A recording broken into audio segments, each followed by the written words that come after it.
Good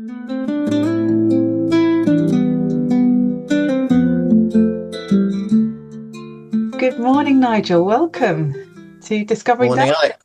Nice to see you. Yeah, very nice to see you. And David and I have been really looking forward to welcoming you as our guest onto this podcast. And I feel personally quite honoured because, and I know you're the humblest of people. However, you've worked with Hamish Miller, one of the sort of, let's say, the heroes of dowsing, and we'll cover that. And also you've been the chair and sort of one of the very close founder members of the Tamar Dowsers down in the Devon Cornwall borders. And I've recently joined and I love the group so much. So thank you for everything you've done. And there's a lovely long history of everything, all the events, all the write-ups, and as well as being a writer and a dowser, you seem to be a bit of an explorer as well into the world of energy lines and eclipses. So thank you for coming on the show. It's interesting you say about being humble because the best dowsers and the most interesting people that I've ever come across have been the most humble ones. Hamish Miller was forever telling me was just an ordinary bloke. It was his phrase, and it summed him up, but at the same time it hid quite a lot as well.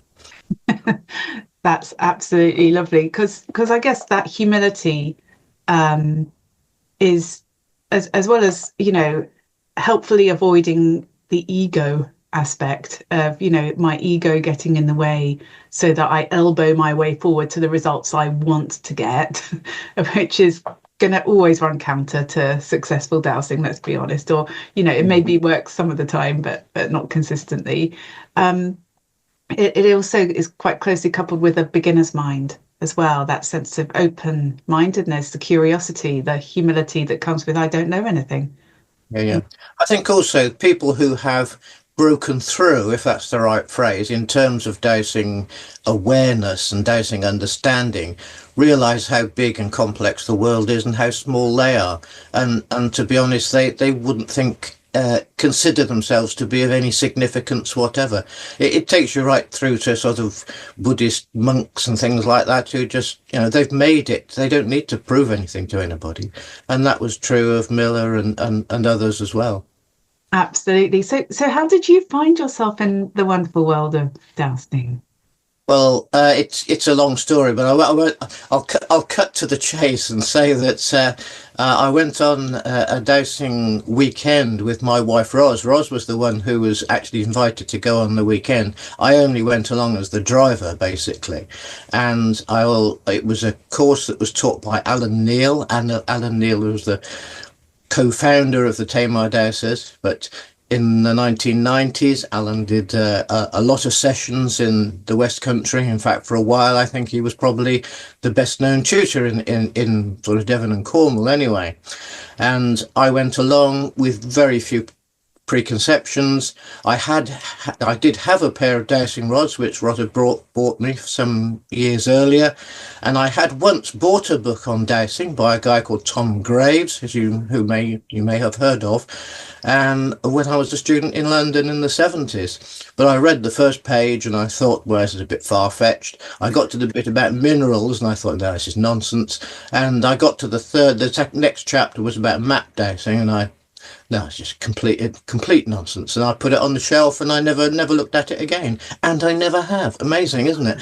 And when I got onto the Alan Neil's course, then, I had a little bit of an idea of what it was about, but I had no idea that I would be able to do it. And I'll always remember walking up the room. Alan had sort of given us a very brief and perfunctory introduction to what dowsing was. And he said, right, we'll go and look for some water lines and things. And so we walked up the centre of a room where he was giving his talk. And I'll always remember him saying, oh, this chap's got it, this chap's got it. And I looked over my shoulder to see who he was talking about, and it was me. And so I couldn't get my head around that at the time. But I was clearly ready for it because it wasn't a road to Damascus change. It was something that just confirmed something that I probably already knew, but didn't know I knew. So that's how I got into dowsing. But Alan was very much, and still is, an earth energy dowser, and therefore I sort of went into the earth energy lines approach. But I think, like most people of my generation, we read The Sun and the Serpent, and we realised that all these exciting and unfathomable earth energy currents, if we're going to call them that, which you could find in Angkor Wat, Machu Picchu, and these sort of places, were in fact quite available to us here in the UK. You didn't even have to go to Stonehenge to find them. Some of them were in your back garden. You might be sitting on them as we speak. And that was an incredible revelation. And it really sort of excited me to think that, I'm actually part of this and I can do this. Because where we are in Tavistock here, we're about 5 miles from Brent Tor, which is one of the nodes on the Michael and Mary Line complex. And so it was very easy to go up and sort of look at the things that Hamish and Paul had been describing in The Sun and the Serpent. And that sort of led me on to other things.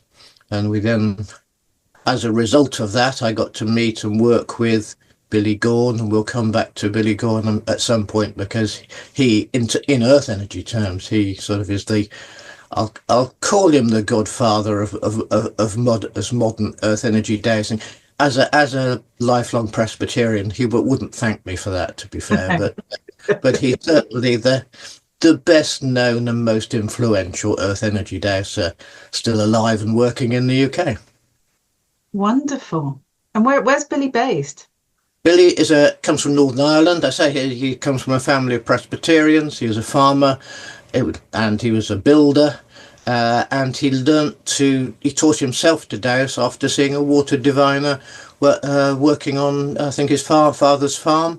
And he went and got the rod, the twig, as they call it, out of the hedge, and just wandered up and down and taught himself to dowse. But of course, you've got to bear in mind, when you're a farmer ploughing fields day after day after day, it does become a bit dull, especially if you've got a good mind and probably in his youth the ability to go to a university, which was never on the cards, and so his mind was much more expansive than what was available to him, and so he sort of taught himself to dowse really driving along in his tractor, and eventually he realized he didn't need the twig at all, and he could tell when the lines were coming up just by feeling them, and the rest, as they say, is history.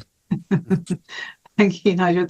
I guess, David, that's where you sense the lines, isn't it, as well, when you wander around the landscape? Yeah, definitely. I mean, I'm kind of self-taught. I was taught the basics of pendulum dowsing by my mum, and then just got fed up with dowsing people's chakras and went wandering around the land, and just spent my time wandering around going, oh, what's this, what's that?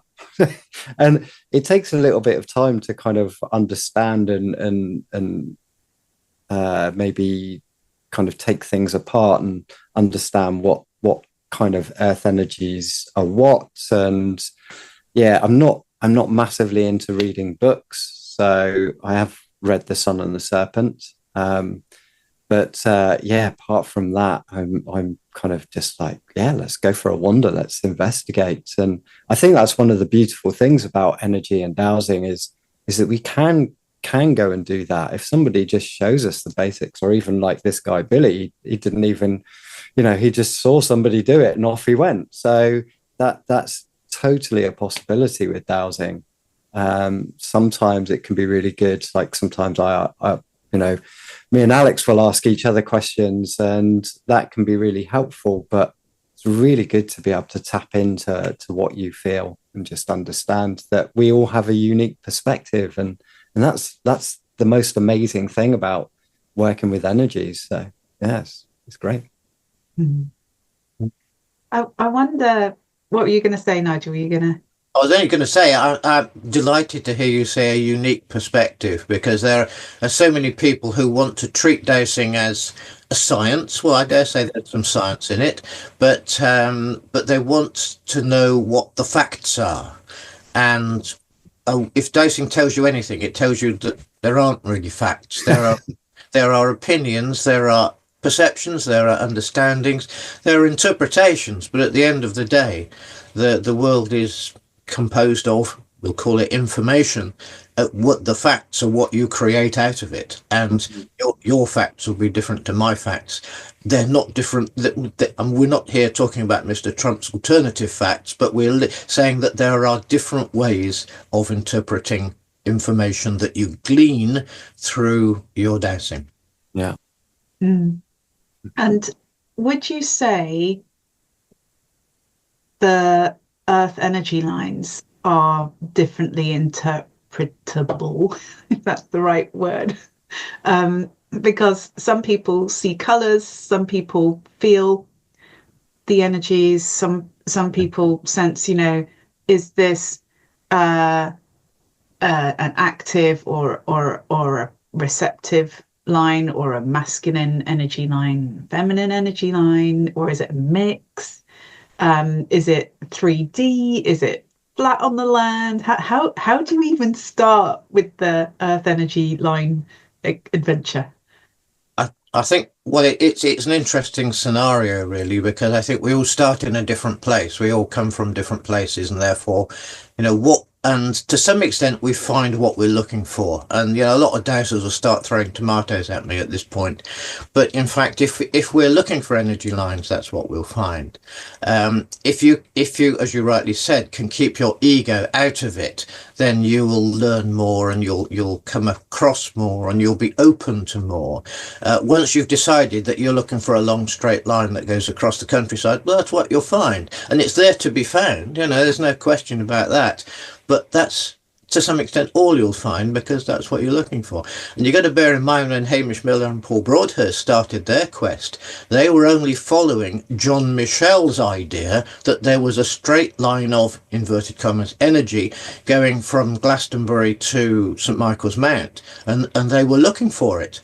And of course, Hamish, being very open-minded and coming into it really as a total beginner in those days, didn't find the straight line, because he was just looking to see what John Michell had found. And so he ended up with the wiggly line, which was a bit of a surprise to him, and an incredible annoyance to Paul Broadhurst, who was looking for a straight line and wanted to write a book about it. So it was, so you have to set yourself aside as much as you can, but also I think it's helpful to have a guide as to what to do. And I think The Sun and the Serpent set a lot of people off, in the sense that it showed there were wiggly lines in the ground, or seemed to be in the ground, that went across the country, and you could look for them if you were in the right frame of mind and keep your mind open. And we all find something a bit different. I can be out with dowsers who tell me that the lines are 3 paces wide, or 60 paces wide with 6 bands or whatever, but some of the people come in with preconceived ideas, and therefore they find it in those terms. I'm not saying the information isn't there, but that's what they're looking for, and therefore that's what they find. And so Earth Energies I think is one of those sort of key places to start, really. If you can get some sense out of Earth Energies, then you can possibly make a bit more sense of dowsing as a whole. Absolutely. And how did you discover your first Earth energy line then, Nigel? And what did you ask for it, basically? Well, to be fair, I think having been on this course, I came back home, and I basically said, "Are there any Earth energy lines in at this house?" Yes, bang, right, and I was taken to an Earth energy line which goes through our dining room, and still does, and goes through the cooker and through our bed, and so I found that one straight away. And there was another one that goes through the dining room and out around the front of our house. It was interesting that we ended up moving to a bungalow that was originally owned by a lady who was which is a worm charmer, which is somebody who takes worms out of sheep's feet over the phone. So this was a real woo-woo sort of thing to us, of course, at the start. But it made me realise that she was a special person. Arguably she might still be here, but she passed over some years ago. But certainly the house is very much something, is a dowser's paradise, really, you know, in that sense. And and there are two small nodes on our lawn where she had two rose bushes planted. And her daughter said to us, well, because my mum had those planted there so she could see them from the kitchen window. You could only see one of them from the kitchen window. The one is somewhere else. And when I got outside, I found, gosh, they're both on little spirals. No, they're not huge stuff, but enough to signify that this is. So, in a sense, you know, these things come to you. You're drawn to them, and we can talk about the interactive nature of the information field if you like, but that's going to draw you a long way from Earth energies. That's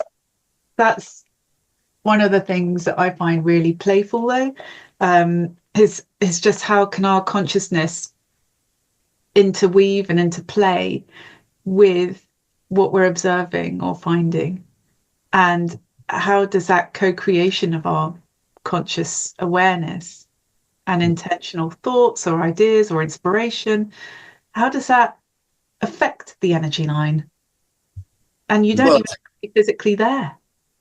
No, well, I think there's a phrase that's often used now about calling the interconnectedness of all things. And I think once you realize that you are part of the world around you, a very tiny part, but you're nonetheless part of the world around you. You are a pixel in the hologram, if we can put it that way. And therefore, you can react. In fact, you have to react with the rest of the world around you and it with you. And it's very much a two-way thing. I think my first introduction to that was when I was out on one of my very early courses with Alan Neil. We were at the Beerford Centre in North Devon, and we went to the local church and it was locked, which was a bit of a nuisance. But anyway, we walked across the main door, and Alan showed us how you could, where the energy line was, and we walked to one side of it and then to the other side of it. And I thought, that's very nice. We went off and did something else, and a bit later on we came back and he said, well, let's have a look at this energy line again. And we're all thinking, well, we've done this, but anyway, he was in charge, so we found the energy line and we went off, and oh god, where's the edge gone? And it had gone way out beyond where it had been before. We still got quite a good, if a bit rough, straight line, but it was the edge had clearly moved in response to us paying it attention. And from that point on, I realized, gosh, this is real stuff. And I once went to a church, which was I think the church at Alton Priors, near the crop circle territory in the Vale of Pusey, and we were there with a guy called Sean Ogborn, who is quite well known in Earth energy circles in Wiltshire.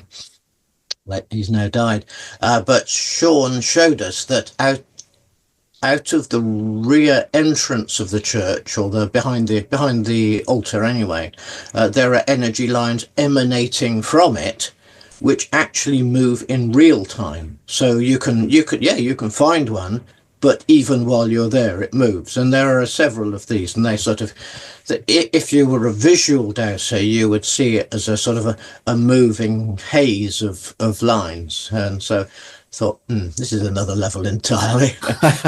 Actually, very difficult to dowse, obviously, other than to say that you can understand they're there. Yeah. That's really interesting, that the moving lines. I've dowsed ghosts that move, but also what you were saying about how the energies expand. So I've certainly found that it's almost like that playful interaction, isn't it? So it's really amazing. And I kind of feel like it should be an encouragement for us to go out and douse these lines, just so that there is this expansion, because that's as much as an expansion of ourselves as well as the lines. So the interaction is really important. Yes, it is. It's once I think you get to that point, you have to take a different view of what you're doing as a dowser, and it actually brings a huge sense of responsibility as well. And because it means everything you do is affecting everything else and vice versa. And therefore, you end up in a position, and I jump to the end of this podcast probably, whereby you have to accept that everything you do has an impact, and therefore, everything not only what you do, but what you intend to do, what you even think about doing, has an impact on the field around you and the lines and energies that cause you to be who you are. I think as well, you were talking about sleeping on a ley line, and I've heard some people say, oh no, you shouldn't sleep on ley lines, and I've always kind of viewed it that if if your aura is not kind of strong and clear, then if you sleep on a ley line, you're just going to get all this information coming down the ley line, and that's what disturbs your sleep. So the more you look after yourself, the more you look after your aura, the more filter that you have for the information, and therefore it's okay to then sleep on a ley line. I don't know how that resonates with you. Well, in our bungalow here, we the line that goes under our bed is actually just an energy line rather than a ley. So, Okay. but it's a fair point. People sometimes say to me, "Oh, I'm having trouble sleeping. I've got this ley going through my house, blah blah." And 9 times out of 10, it isn't a ley at all. It's a water line, and that's why they can't sleep. But interestingly, in this place, almost as if we've been put there as a something for us to find, we found that it was a very positive line, and that's always been good. Once or twice it's gone negative, and in fact once I actually got Alan Neil round here to try, and because I wasn't convinced that I was dowsing properly, and he said no, that's not very good at all, and did something about it. But in the last 10 years there has been building happening in the area, and it douses that the earth energy line, which I consider to be a geological thing, so we can talk about that. So you're talking about a small fault in the ground. That fault previously was, if you like, a dry fault, but after the building work, water got into it. And what we noticed was that we weren't sleeping well, and we weren't very well. And I later doubted that it was because water had got into the line. Now we can't move the bungalow. I don't particularly want to move house, so all I can do is put up a psychic shield, if you like, underneath the bed, which I have to replace from time to time. And that was a very sort of obvious and determined attempt, I think, by the universe generally to say, well, this is what you have to be careful of, and tell people about this. And when you're out helping other people, bearing in mind this can be happening to them as well. So it was there as a something that I needed to find.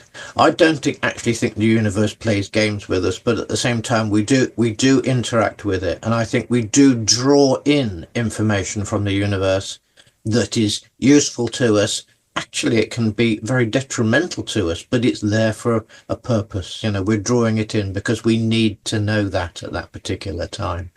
Whether you call that intent or not is another matter. I refer to it a bit like it's the breadcrumb trail of our journey through life, and what's the next little crumb in our path, and it can be in the form of growth medicine, which can be unpalatable in certain ways at the time. Yes, yeah. It's interesting you say that, because Hamish Miller's book, which I titled A Life Divined, and he didn't like the title at the start because it sounded a bit religious, and he wasn't religious. But the point was that he always said to me that he felt he was being drawn through, that he would go somewhere and that would lead him to something else, to somebody else, and even he and I getting together was part of that trail, that divined life. He wasn't saying who was doing the divining. It was just saying it was something, it was a path along which he was being taken. And so that's why I thought that seemed an appropriate thing. It sprung into my mind the very long before we ever sort of got to writing the book. Really, it just seemed to be the right thing. It was almost a pivot around which the whole project existed. So Yeah, it sounds like it naturally came in, and it helps anchor the flow a little bit, doesn't it, as well? yes. How it's Yeah. traversing. So you've mentioned a dry line and a sort of geological fault, almost like a fissure running underground, and then a water line. And mentioned that water lines, if you're sleeping over a water line, whether it's, you know, become that way because of, you know, humans' activity such as building, or whether it's just an underground stream, Right. can potentially affect people energetically if they're sleeping or, you know, sitting over those lines. How would you discern the difference? Is it simply a question, or, you know, for people who feel energy? I mean, David, do you feel the difference between let's say a dry fissure kind of energy line or a wet water line? Well, I can't say that I've looked for geological kind of faults. So I wouldn't know. But yeah, I mean, for me, like an energy line, an earth energy is very different from a water energy running through the earth. Yeah, for a start, it's a very different question that you're asking in your head. And I guess if you're not specific with things, not specific with your questions or focused, then it's very easy to just be picking up on all sorts and not really knowing what anything is. So it's really important to be specific with your questions and focused. Yeah. What question would you ask, Nigel, for if you come across an energy line, your dowsing sort of walk somewhere, maybe through the garden or through some fields? What question would you ask when your rods cross or your pendulum swings in a certain way? I would say my rods wouldn't cross unless I'd ask the questions. But and people often say to me, Nigel, I found this. What is it? And I say, well, what's in your mind? You know, what are you asking for? And they say, there's nothing in my mind. And I say, no, I've heard that so often. You don't have an empty mind. Yeah, and as we've already said, you're interconnected with the universe all the time anyway. So there's tons of stuff flowing about.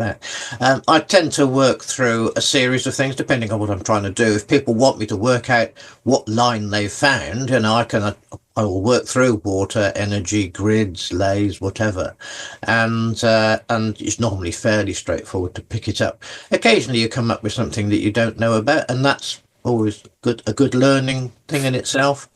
After all, some lines are natural geological ones, others are actually lines of thought or consciousness, and you just have to work your way through all the various options. I have to say, I've never been a particularly intuitive dowser. I can dowse, obviously I wouldn't be here today, but I'm not somebody who sees, feels, or senses things to any great extent. I'm probably a lot better, lot more able in that respect than I was, say, 30 years ago. But you'd never employ me as a professional dowser. People try to, and I go along and I say, look, I'm not a professional dowser. I'm just an experienced amateur.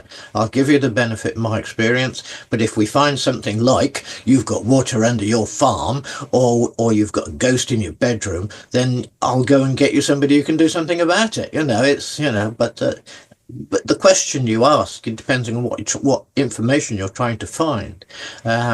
And from my point of view, if I will take Billy Gorn's view of saying, when I get to a particular place, let's cut through all the nonsense and say, can you show me the most important thing I need to find today?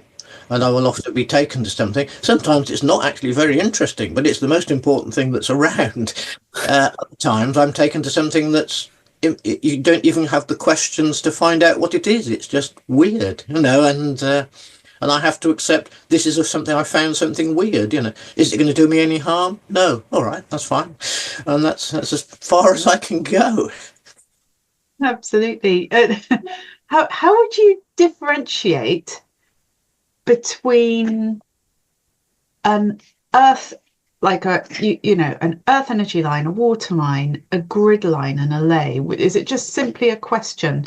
Like, I'm just trying to think about people listening to this podcast who may not be experienced in trying this out yet. And so how would they know the difference or understand a bit about the difference between those types of lines?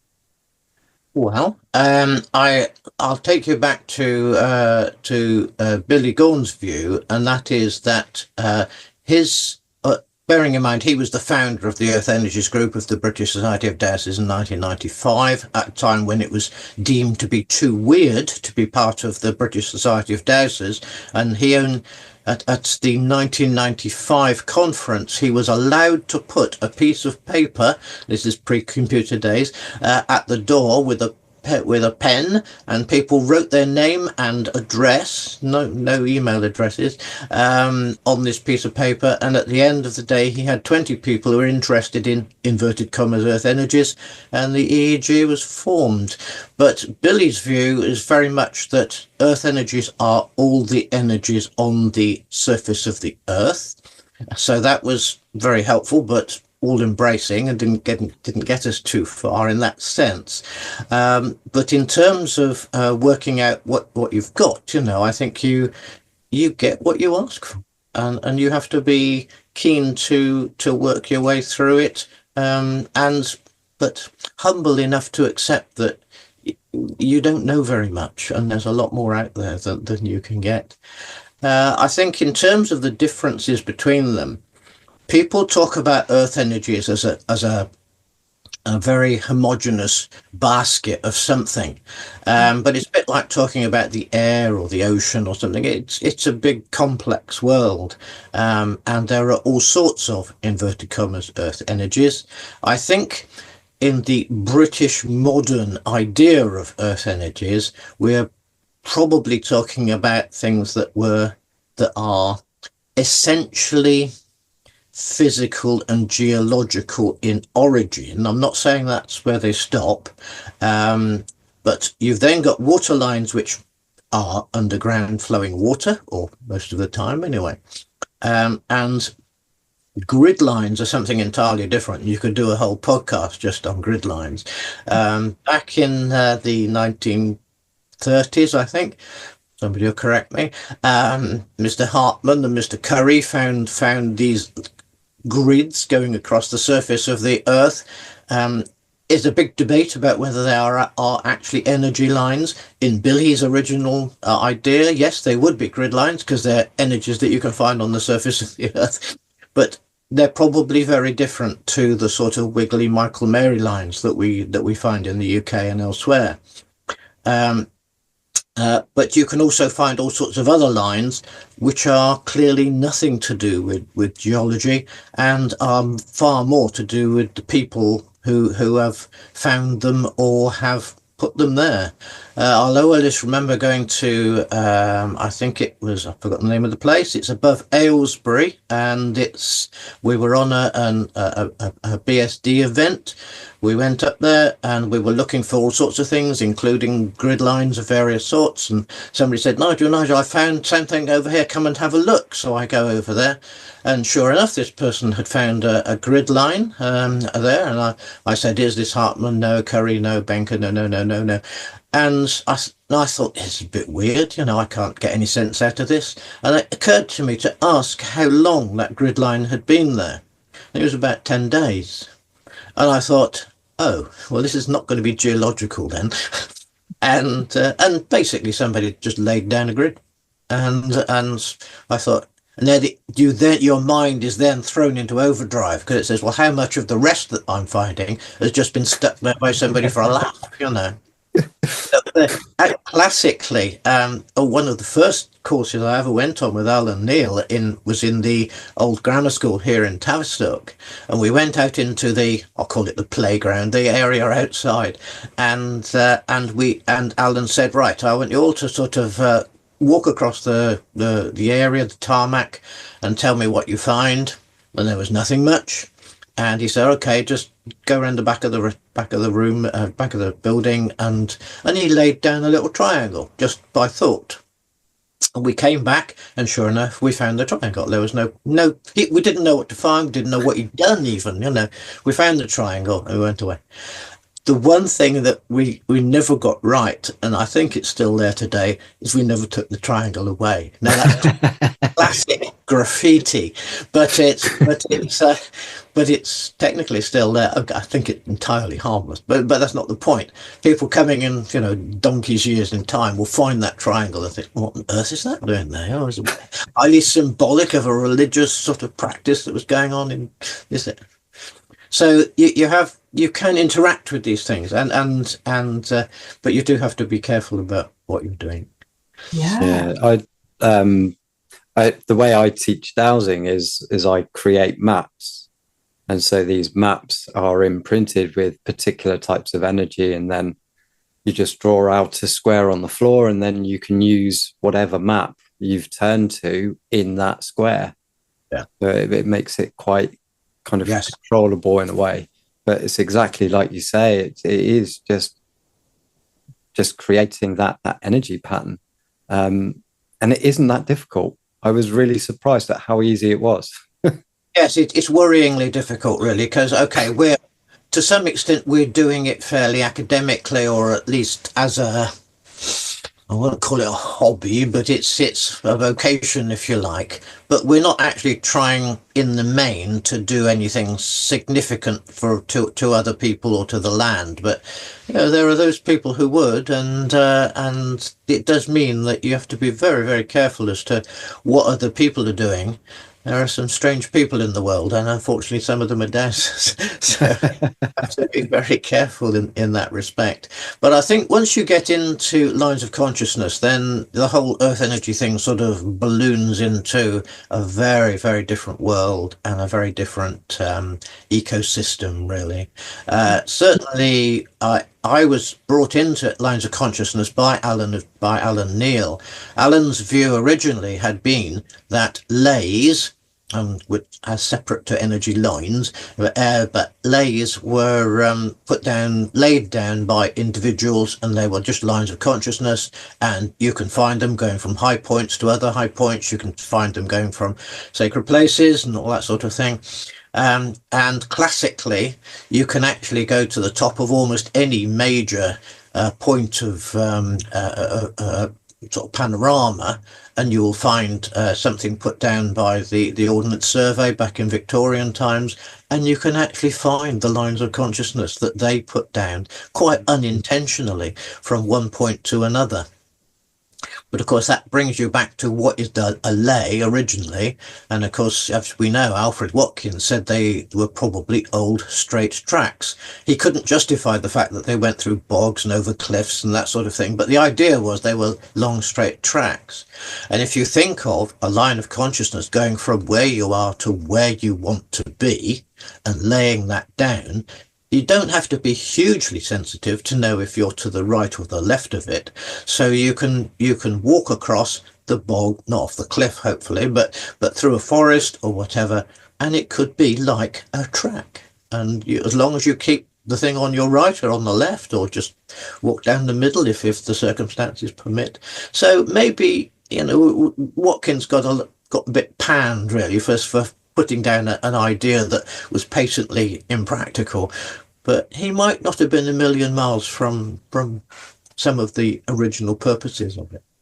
But of course, we then get into the debate as to, are the long straight lines actually lines of consciousness, or are they physical things? And we can talk about that as well.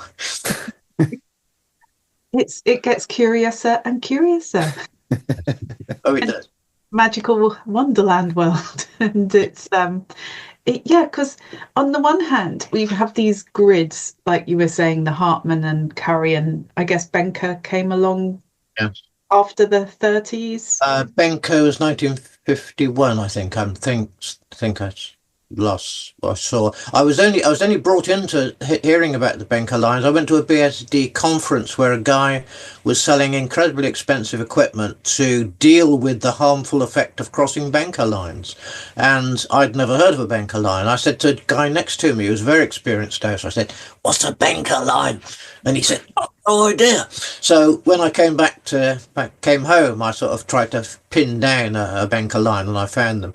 And what I've found, of course, is that these grid lines, and Benker line in particular, because it's a bigger, stronger sort of grid, albeit more spread out. It probably is quite harmful if you're in the wrong place at the wrong time, but they seem to have been used actually as protective barriers rather than detrimental things. And so it's only harmful to you if you're trying to knock down the thing that's housed in the Benker box. So there are different ways of looking at these things. Wow. So there's the Hartmann grid and the Curry grid. So these effectively are almost like a mesh, straight line grids that go around the Earth, as do the Benker. The Benker are further apart. And then is it the Curry that's the smallest one, or is it the Hartmann?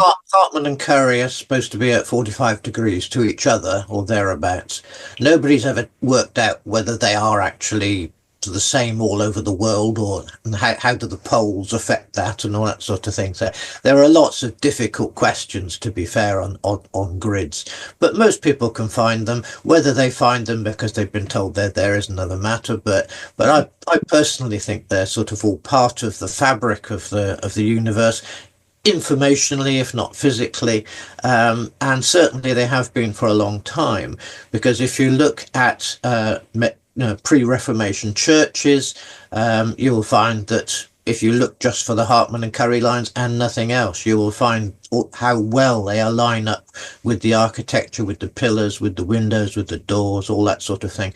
So these guys certainly, I presume they're men, certainly incorporated them, unless of course their building sort of had an effect on the line. But I think they incorporated them into the architecture. It was all part of Masonic knowledge and that sort of thing.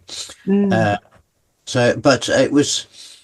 I actually was very skeptical about grid lines until I went on a BSD course in Staffordshire, and a guy called Steve Dawson, who's still quite well known in the BSD and earth energy fields, was very enthusiastic, shall we say, about Hartmann and Curry lines.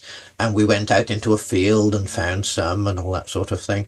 And I came home and I went into our local church here in Tavistock with a fairly open mind. I was thinking, oh, well, let's give it a go. I've been in here a few times. I've never found a Hartmann grid, but then I've never asked for one. So I went and I said, can you show me the nearest Hartmann grid line? Belonged straight into a pillar. And I thought, oh, that's a bit strange. Anyway, so I walked further down the church and found the next piece of Hartmann grid line. Yeah, that was in a pillar too. And so I turned round, and and the Curry lines seemed to go into the corners of the church, a bit like the Lees do. And I had to say I was surprised, but not totally surprised, if I can put it that way. So Ros and I went to Brittany shortly after that, and I thought, well, let's try this Hartmann Curry thing somewhere else that's not sort of something that I know anything about. And we went to Mont Saint Michel, and we went down in the crypt under Mont Saint Michel, as you do as part of the tour.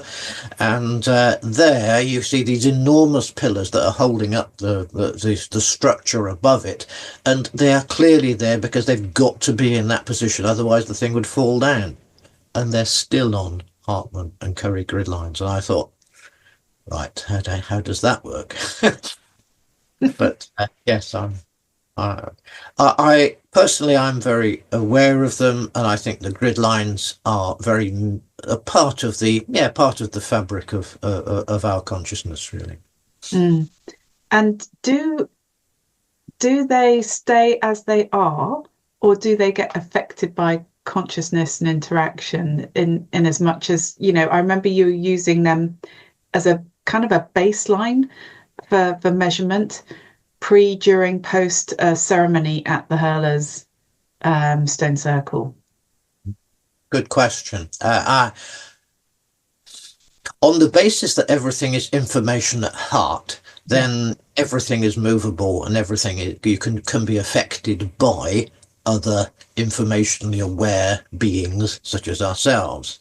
In practice, I think if we don't deliberately do anything about it, by and large, the grid lines seem to be pretty stable.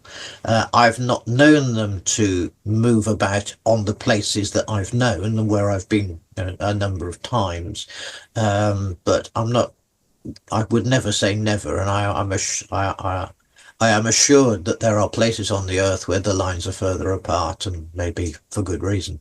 But I think they're probably the more stable. My view, purely as an individual, is that there's something to do with the spin and the rotation of the earth, and that probably if you went to Mars, you'd be able to find a Martian equivalent of the same thing to do with the spin and the rotation of that planet. So whether any of our astronauts would be willing to do that, I don't know, but I suppose a robot might. I know, they wouldn't have a brain. Anyway, that's another story. Absolutely. So, and then just branching into the wonderful world of eclipses, how do eclipses affect energy lines? Well, Us as well, I guess, in a similar way. I think it's fair to say that the period of an eclipse is the largest and most obvious laboratory for practical dowsing research that there could ever be, really. But you've got the three largest planets in this part, or celestial bodies in this part of the solar system, and they go from being they will always have an influence on one another, but when they're in a straight line, they have a remarkable influence. Now, Billy Gorn will tell you and show you that if you put 3 watering cans in a straight line, sorry, on a patio, and you gradually draw them into a straight line, the lines of attraction, if we're going to call them that, between them gradually get stronger until they're in a perfect line, when the whole thing shatters and the line disappears. Now, I worked with Billy on this sort of thing, and I thought, well, this is interesting, because what happens when the three celestial bodies get in line? And what I found, well, the way I got into it, of course, was that, of course, here in the southwest, we had an eclipse which went right over our house here in Tavistock. It was a very strange day, because my in-laws had come down to see it, being part of it. It was great, big thing. We built roads and then car parks and everything, and everybody thought we were going to be swamped with people, and which we were up to a point.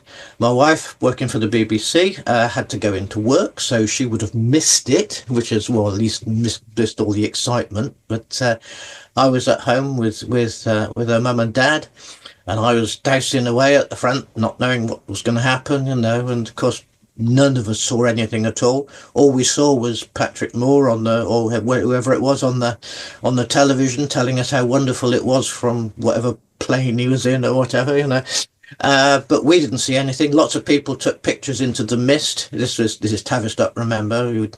Special produced mist just for the occasion, and Ros came back from work and said, like, she was so disappointed. It was unbelievably disappointing on all sorts of different counts, and my dowsing wasn't at all what I expected. I thought the lines were going to get much bigger, and I tried to find them getting bigger, and I found it, the whole day was just a mess, really, and a dead disappointing mess. And Ros said to me when she got home, the next time there's an eclipse, I want to go to it. And she's not like that at all. She's never, not very definitive person. Unfortunately, the next eclipse was in Zimbabwe, and Mr. Mugabe was still taking pot shots at people, so we did give that a miss, although the trip actually went ahead and was much enjoyed by those who went. But the one after that was in Australia, and we'd never had any inclination to go to Australia at all, but if that was where the eclipse was, we thought we'd go and do it. And so in 2000 2004 possibly, we found ourselves in the Great Red Desert in Australia, in the Woomera rocket range, miles away from anybody else, with the British Astronomical Association, who brought all of their huge telescopes. How on earth they got them down there, nobody really knows, but they managed to get them on buses and things. And people were working away in the desert trying to get their scientific experiments going, and there were these two complete morons from West Devon turning up with 2 bits of wire and wandering about with bits of wire, but they took no notice of us because they were so busy doing other things, you know. But what I found there was that as the celestial bodies got more in alignment, the lines closed down. So instead of being, I don't know, 10 paces wide, they went 9, 8, 7, 5, 1, and right on the eclipse, the line, although it seemed to still exist, basically disappeared. Where it came back up again, nobody knows, or indeed whether it did, but it was as if everything had gone from black to white, from positive to negative to whatever, and everything switched over, and the line disappeared. And you could see why people who were intuitive but pre-dowsing and pre-science for that matter would have found it so frightening. Not only did the colour disappear in the sky and all go dark, which is bad enough in itself, but everything they felt personally would have disappeared for the period of the total eclipse. And go on. So what do you think that means for us, that moment of almost nothingness, and like earth energy wise? I think it must have been a revelation to people, certainly in times gone by. We can approach it in a slightly more logical, rational way, but it's still, it was interesting, I think, to see so many hard-nosed scientists burst into tears. It was just, they were just overwhelmed by it. Even those that had seen it before were overwhelmed by it. It was just such an emotional thing. And it certainly, well, it's always, I would always say, if you've got a bucket list, you've got to put a total eclipse on that bucket list. You know, it is the one thing, particularly for people who are quite materialistic in their approach, to experience, because it's something you can't do any other way. I say it's such an enormous laboratory to use the whole of the solar system as your artifacts for a little experiment with a couple of bits of wire. You know, but it is a remarkable experience. And so later on, I realised that it wasn't just the dowsable features that were, or the physical dowsable features, but it was everything else. It was things like male, female, like positive, negative, you know, actually switch across just for those few moments. And that must have been a bit frightening to Mako blokes back in the pre-industrial era, you know, suddenly to find that actually it's all changed. And they were probably very glad that they got it back again afterwards, you know. It's the other way around, of course, as well. That really speaks to the power of an eclipse. Absolutely. And unfathomable as well, and even if you can measure it, you can't measure all of it or observe all of it. And funnily enough, when you were in southwest of the UK for that full eclipse, I was in the Champagne region of France, Reims, and it's really funny because we had the cloudy weather. Everyone was gathered around the cathedral. There was Jesse Norman, the opera singer, singing, and it was all this big event. And because it was due to be, you know, obviously there, cloudy skies, really cloudy skies. Yet at the moment of the eclipse, the clouds just around the sun parted as if by magic. It felt very divinely inspired, and it was very magical. And I remember the feeling being very, not unnerving. It wasn't unnerving, but it was very powerful, sort of exciting, yet all over the place. It felt very uncommon. Eerie? Yes, because you could see all the birds around the cathedral sort of turrets, if that's the right word. I don't know what the right words, but those kinds of bits, and they were flying around not knowing what to do. It's like their bedtime all of a sudden, but it was the middle of the day, and you could just see if nature's behaving in this way where everything's changed all of a sudden, so to speak. Obviously it takes its time to go across, but it feels quite definitive, that change and that switch. And then what's it doing to us? And so I felt that elation, yet also, I wouldn't say fear, but just sort of different feelings. And I could understand why people become eclipse chasers after that experience, because it was very powerful, but you can't quite put your finger on it. No, it certainly inspired us to become eclipse chasers, at least for a while, and we've been around the world in a way that I actually find a bit embarrassing now, really. But it was a remarkable series of experiences to do that. It's interesting you say about the birds, because of course everybody quite understandably puts down the whole thing about the birds suddenly realize it's gone dark and therefore hide or whatever, or take evasive action. But of course the birds are picking it up just as we are. I don't know quite how a bird's mind works or its connection to the spiritual environment or whatever, but they will pick up that strangeness in the way that we pick up the strangeness, and I think that will apply to everything. To be honest, it's usually, I think the one in Australia was about 5 minutes, but some of them are only 30 seconds.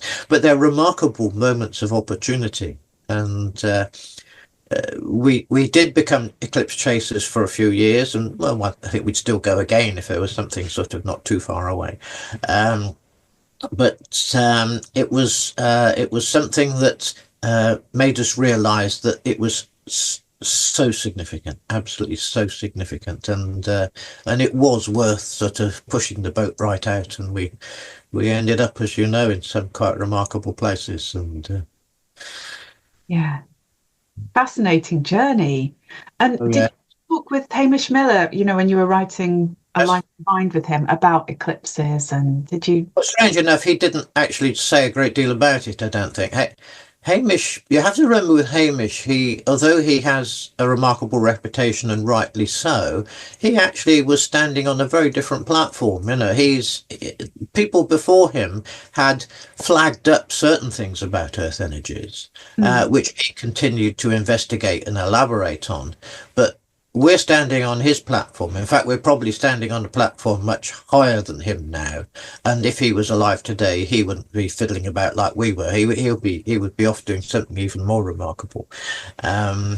So everybody's sort of set in time in a human sense. I think Earth energies is something that we do have to look at in context, because the first person to really get his head around Earth energies certainly in Britain in the post-war era was Guy Underwood, and Guy Underwood wrote the book The Pattern of the Past. A lot of what Underwood wrote was poo-pooed at the time. Some of it has been later sort of verified, and but other bits still remain a bit strange. But he was doing it for the first time. He didn't have much point of reference, and when you get John Michel coming along, John Michel was a visionary. He was a philosopher. He was a spiritualist. He took hallucinogenic substances. He got to where he was by very different means, but he was approaching it from a very different angle. So by the time people like Hamish Miller and colleagues and Billy Gorn were coming along, they were already standing on some of the work that had been done previously, and we stand on their platform. But equally, we have to carry all our own baggage as well, and we have to somehow put that aside to some extent in order to learn for ourselves. Absolutely. And the way you've described the different aspects and the different energies, and what I've picked up from what you've shared today, Nigel, is that, have that open-mindedness and be aware of the interconnectedness of all things, and that we're all on this journey, And what are you called to seek in terms of, let's say, earth energies? What's coming up? And that lovely form of the question that I think you said Billy Gorn had suggested, which is, can you show me the most important thing I need to see today? And see where that journey takes us. Oh, absolutely, yes. Of course, if you are just starting out on dowsing, that probably isn't very helpful because it'll lead you to something you don't understand, and that's indeed what it's going to do. Whereas if at least you have the sort of the basics and a bit of experience, then it certainly enables you to go through or past a lot of the more obvious stuff to find something that is a bit different. And certainly when Ros and I have been out and it's been getting dark or it's getting drizzly or whatever, and I've just said, oh, come on, look, show me the most important thing today, we'll just go and look at that, and it's taken me to some remarkable things, you know, and something you can go back and look at later. But it does enable you to make if not a quantum jump, certainly a jump towards something that you wouldn't perhaps otherwise have found at that point in time. Absolutely. Well, that's perfect. And I think you've shared with us some interesting books. We've touched on The Sun and Serpent, Guy Underwood, and the one that you started, the Tom Grace one. He was an early sort of, you know, beacon, wasn't he, in this space? Is there anything else you'd recommend people look at if they're trying to sort of inquire or expand into this space of earth energy? Well, if we're talking about earth energies, the book that I wrote with Billy Gorn, Beyond the Far Horizon, which is published by Penwith Press, is regarded as an important one. I know I'm not going to big up my own book here because I'm only editing somebody else's work, and it's very much Billy's book. But Billy is somebody who I think is without parallel in modern earth energy dowsing, and he may always be in that position. He is, like everybody else who's really good, incredibly humble. He just sees what he sees. He tells you what he tells, and it tells you what he finds. And at the end of the day, he's just an ordinary bloke, and he revels in being just an ordinary bloke.